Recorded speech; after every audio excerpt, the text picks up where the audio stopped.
तो हम शनि, केतु और चंद्र कंजक्शन को लगातार विचार कर रहे हैं। अब ये मेष लगन वालों के लिए अंतिम वीडियो रहेगा जिसमें हम 12वें भाव के लिए ऐसी चर्चा कर रहे हैं। 12वें भाव में आपके चार्ट में इस प्रकार से आपको ये कंजक्शन दिखेगा यदि आपके चार्ट में ये कंजक्शन बन रहा है तो प्रॉपर ऐसा जो कंजक्शन है वो आपको मोक्ष की तरफ लेकर जाने वाला कंजक्शन है। यहाँ पे शनि आपके चार्ट में 10वें और 11वें दोनों ही भावों को रिप्रेजेंट कर रहे हैं, साथ ही साथ चंद्रमा आपके 4th हाउस को रिप्रेजेंट कर रहे हैं। तो ऐसे जातकों में जो इंट्यूशन पावर है वो बहुत ही कमाल की होगी। ऐसे जातक अपने जीवन में दूसरों के लिए भी और अपने लिए भी काफी कुछ भांप लेते हैं समय से पहले। ऐसे जातक मानसिक तौर पे बहुत ज्यादा बीमार पड़ सकते हैं या कहीं ना कहीं उनको कुछ साइकोलॉजिकल प्रॉब्लम्स हो सकती हैं।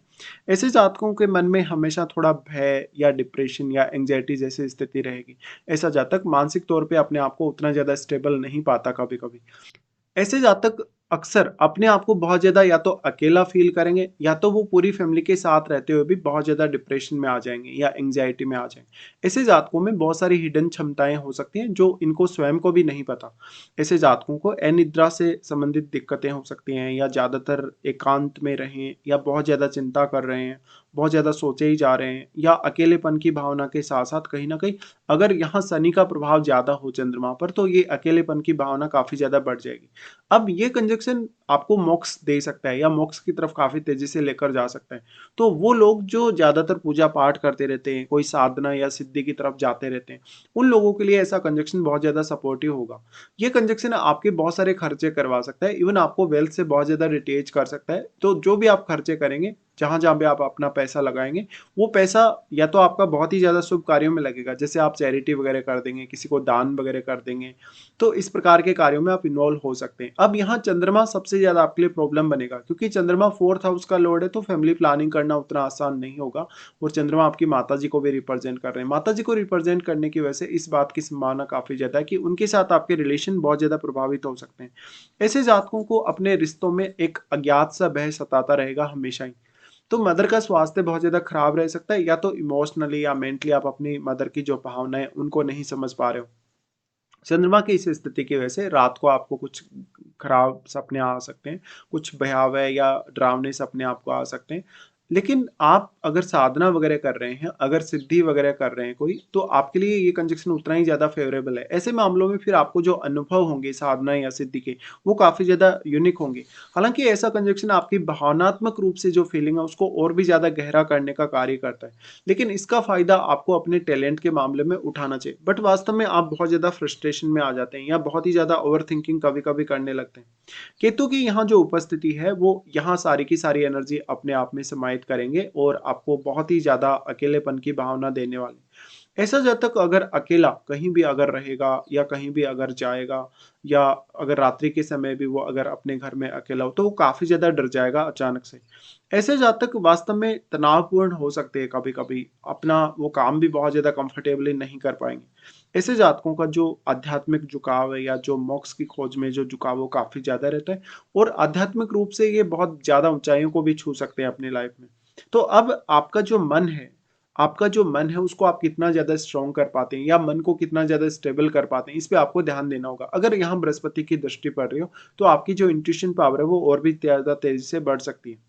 अब देखा जाए तो ऐसे जो लोग होते हैं वास्तव में अपने करियर को लेके भी बहुत ज़्यादा कन्फ्यूजन में आ जाते हैं। अक्सर ऐसे लोगों के लिए कोई भी रिसर्च वर्क हो, कोई भी अकल्ट से रिलेटेड कार्य हो या ऐसा ही कोई कार्य जिसको 12वां भाव रिप्रेजेंट करता हो, उन मामलों में आप ज़्यादा सफल हो सकते हैं। ऐसा कंजक्शन आपको शारीरिक रूप से बहुत ज़्यादा कमज़ोर कर सकता है या तो आपके स्वास्थ्य पे बहुत ज़्यादा खर्चा भी करवा सकता है। तो आप अपनी जो सेविंग है, जो अपने अर्निंग्स है या जो अपने खर्चे हैं, उनको प्लान करने के लिए कोई भी आपके पास बेहतरीन योजना नहीं होगी। ऐसे में आपको आर्थिक रूप से बहुत ज़्यादा समस्याएँ होंगी और यही समस्याएँ आपको एकदम डिटैच करेंगी फैमिली से या अपनी लाइफ़स्टाइल से। तो ऐसे जातकों के मन में अक्सर बहुत ज़्यादा अनसर्टेनिटी होगी, जातक का जो मूड है वो भी स्विंग होता रहेगा, लगातार जातक अपनी जो बात है उसको बदलता रहेगा, फीलिंग्स को बदलता रहेगा, तो निश्चित तौर पे आपको यहाँ काफ़ी ज़्यादा चैलेंजिंग स्थिति होगी। अब अगर आपकी लाइफ में आपका किसी से विवाद हुआ हो, झगड़ा हुआ हो, किसी से लड़ाई हुई, तो आपके लिए प्रॉब्लम और भी ज़्यादा बढ़ने वाली है। ऐसे जातक कोई हॉस्पिटल रिलेटेड कार्य भी कर सकते हैं, ऐसे जातक मेडिटेशन वगैरह करवा सकते हैं, दूसरों को बहुत ज़्यादा इंस्पायर भी कर सकते हैं इस मामले में। और दूसरों का ट्रीटमेंट बहुत अच्छे से कर सकते हैं। ऐसे जातकों में हीलिंग की जो एबिलिटी है वो भी काफ़ी ज़्यादा होती है। अब यहाँ चंद्रमा क्योंकि फोर्थ हाउस के लॉर्ड है और फोर्थ हाउस के लॉर्ड होके चंद्रमा आ गए आपके 12वें घर में, तो ऐसा जातक विदेश में सेटल होने के लिए भी देख सकता है। वास्तव में वो या तो कहीं ना कहीं अपने घर से दूर जाएगा या तो वो विदेश में सेटल भी हो सकता है। चंद्रमा यहाँ आपको कैरियर को लेकर बहुत ज्यादा अनसर्टेनिटी देते हैं और कैरियर की जितनी भी आपकी लाइफ में स्थितियां क्रिएट होती हैं उनको बहुत ज्यादा चैलेंजिंग बना देते हैं। अब क्योंकि यहाँ चंद्रमा केतु के साथ होने की वजह से बहुत ज्यादा डिस्टर्ब हो चुके हैं, या चंद्रमा की सारी जो क्वालिटी है या चंद्रमा के सारे जो गुण है उनको केतु ने एब्जॉर्व कर लिया, इसलिए ऐसा जातक अपने कैरियर में बहुत ज्यादा अनसर्टेनिटी का सामना करेगा और वो कोई भी कड़ा कदम नहीं उठा पाएगा। वो अपने लिए बहुत ज्यादा कॉन्फिडेंस भी डेवलप नहीं कर पाएगा। तो स्वास्थ्य के रूप में भी आपको यहाँ काफी ज्यादा अनसर्टेनिटी दिखेगी। इस प्रकार का जो जातक होगा अक्सर विदेश में बसने को लेके बहुत बड़े बड़े सपने देखेगा और ऐसे जातकों को अक्सर पास्ट की जो बातें वो भी काफी ज्यादा याद रहती हैं। तो यहाँ केतु एक तरीके से नकारात्मक प्रभाव देने वाले हैं और ऐसे जातकों को कहीं ना कहीं जो भावनाएं उठती हैं उनके मन में या जो भी विचार उठते हैं उनको लिखने की आदत हो सकती है, या कभी कभी इमोशनली बहुत ज्यादा अपने इमोशंस को सामने लाने की आदत होती है। बृहस्पति का अगर यहाँ दृष्टि हो तो बृहस्पति आपको कुछ मामलों में सपोर्ट कर सकते हैं, जैसे आपको स्टडी वगैरह के मामले में। अब जो शनि है क्योंकि शनि यहाँ पर 10th और 11th हाउस के लॉर्ड है, तो ऐसा जातक अपने कैरियर या प्रोफेशन के लिए अगर विदेश जाना चाहे या वो 12th हाउस का अगर यूज करना चाहे तो कर सकता है। शनि का अगर दृष्टियों के हिसाब से विचार करेंगे तो सबसे पहले आपके सेकंड हाउस पे दृष्टि होगा, तो ऐसे जातकों के लिए पैसा सेव करना उतना ज्यादा आसान नहीं होगा। अगर शनि वक्री भी हो जाए तो शनि यहाँ वैराग्य योग बना रहे हैं तो आपके लिए फिर और भी ज्यादा मुश्किल हो जाएगी। अब शनि की जो तीसरी दृष्टि वाणी स्थान पे पड़ रही है तो आपको आपकी वाणी को लेकर बहुत ज्यादा अनसर्टेनिटी रहेगी। आप किसी को कोई भी बात बोल रहे हैं या अपना जो मत है व्यक्त कर रहे हैं या अपनी प्रतिक्रिया आप व्यक्त कर रहे हैं तो आपको जो विचार बदलने की जो आप में आदत है वो सताएगी, या तो फिर आप अपनी बात को बहुत अच्छे से एक्सप्लेन भी नहीं कर पाएंगे कभी कभी। तो इससे आपकी लाइफ स्टाइल बिगड़ती है, फैमिली के साथ आपके रिश्ते बहुत डिस्टर्ब होते हैं। इसके अलावा और भी बहुत सारे मामलों में आपके लिए चैलेंजेस आ जाएंगे। तो आपके पास जो भी धन है संपत्ति है उससे या तो आप बहुत जल्दी डिटेच हो जाएंगे या तो आपको उसको मैनेज करना आसान नहीं होगा। यहाँ से फिर इनकी दृष्टि आ जाती है आपके 6th हाउस में, बट 6th हाउस में आपके यहाँ राहु स्थित है। तो अब राहु का भी वैसे तो प्रभाव है आपके 12th हाउस में, बट राहु और केतु के बीच में 180 डिग्री का जो एंगल है उस वजह से राहु उतना ज्यादा यहाँ प्रभाव नहीं डाल पाएंगे और वो एक सीमा तक ही केतु को प्रभावित कर पाएंगे। बट जो केतु है इन्होंने शनि का भी एनर्जी अपने में समाहित किया और चंद्रमा का भी, इसलिए यहाँ मेंटली आपको पूरी तरीके से कहीं ना कहीं एक बहुत ज्यादा ऐसी खराब सिचुएशन में पहुंचा दिया कि आप अपने फीलिंग्स को जाहिर नहीं कर सकते। अब यहाँ राहु के साथ बैठा ग्रह ही आपके लिए सपोर्टिव साबित हो सकता है। तो राहु के साथ बैठा ग्रह किस प्रकार का ग्रह है, क्या वो वास्तव में राहु का एक मित्र ग्रह है, क्या वो एक शत्रु ग्रह है, इस हिसाब से आपको विचार करना होगा। वास्तव में स्वयं राहु भी आपको कार्य क्षेत्र में या विदेश जाने या विदेश सेटल होने के लिए काफी ज्यादा मदद कर सकते हैं। बट सबसे मेन बात है आपका चंद्रमा यहाँ पूरी तरीके से डैमेज हो चुका है। तो आपकी फीलिंग्स, आपका सोचने का तरीका, विचार करने का तरीका, उसको लेके आपको काफी ज्यादा चुनौतियां होंगी। यहाँ पे अगर उसके बाद देखा जाए तो जो शनि का प्रभाव है आपके नवम घर पे होगा, तो ऐसे जातकों को भाग्य से कोई खास उम्मीद नहीं रहती। अगर शनि का वक्री होके भी ऐसा दृष्टि अगर पड़ रहा है तो भी आपको वैराग्य की तरफ ऐसा शनि लेकर चला जाता है। ऐसा जो शनि है और जो ये कंजक्शन है वो मैरिड लाइफ के लिए बहुत ज्यादा डिस्टर्बेंस क्रिएट कर सकता है, साथ ही साथ आपको अपनी फैमिली से या अपने जो परिवार के लोगों से काफी ज्यादा अलग भी कर सकता है।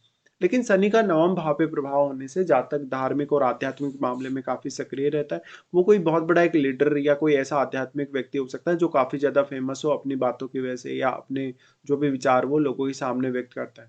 तो कैरियर के लिए बहुत ज्यादा चैलेंजिंग होगा। अगर शनि यहाँ पे वक्री ना हो तो कुछ हद तक आप अपने कैरियर के लिए हार्ड वर्क करेंगे। अपनी जो जो भी अपेक्षाएं हैं, जो कुछ भी आपको जीवन में पाना उसके लिए आप हर कदम पर मेहनत करेंगे, लेकिन जो आपकी मेहनत है वो या तो सही डायरेक्शन में नहीं होगी या तो आपकी जो प्लानिंग होगी वो प्रॉपर नहीं होगी। इस वजह से आपको काफी ज्यादा चैलेंजेस आएंगे। अब यहाँ से अगर देखा जाए तो जो आपके इन भाव में जो बैठे प्लैनेट है, जैसे कि सेकंड हाउस में बैठा प्लैनेट है या राहु के साथ जो बैठा प्लैनेट है, या तो फिर आपका नवम भाव में भी यदि कोई ग्रह स्थित है, वही ग्रह सिर्फ आपको मदद कर सकते हैं। इसके साथ साथ इस प्रकार का जो जातक होगा उसमें काफी ज्यादा हीन भावना आ जाएगी। वो अपने परिवार से बहुत ज्यादा डिटेच हो जाएगा या परिवार के साथ वो अपनी जो फीलिंग है उनको जाहिर नहीं करना चाहेगा। ऐसे जातकों के वास्तव में खुद के प्रयासों की वजह से या खुद के जो इमोशंस होते हैं उसकी वजह से भी काफी ज्यादा चैलेंजेस उनकी लाइफ में आ जाते हैं। तो ऐसे जातक काफी ज्यादा डरपोक हो सकते हैं। लाइफ में किसी भी प्रकार की बड़े रिस्क उठाने से वो हमेशा डरेंगे। तो इस हिसाब से आपको सोचना होगा। अब इनमें से आपको देखना होगा कि किसी भी प्लैनेट की अगर महादशा है तो महादशा पर आपको अवश्य विचार करना चाहिए। बट बेसिकली ऐसा जो कंजक्शन है, अगर आपको आध्यात्मिक ग्रोथ चाहिए, अगर आपको अपनी लाइफ में काफी ज्यादा स्पिरिचुअल ग्रोथ चाहिए तो ये कंजक्शन बहुत ही ज्यादा फेवरेबल भी है फिर आपके लिए।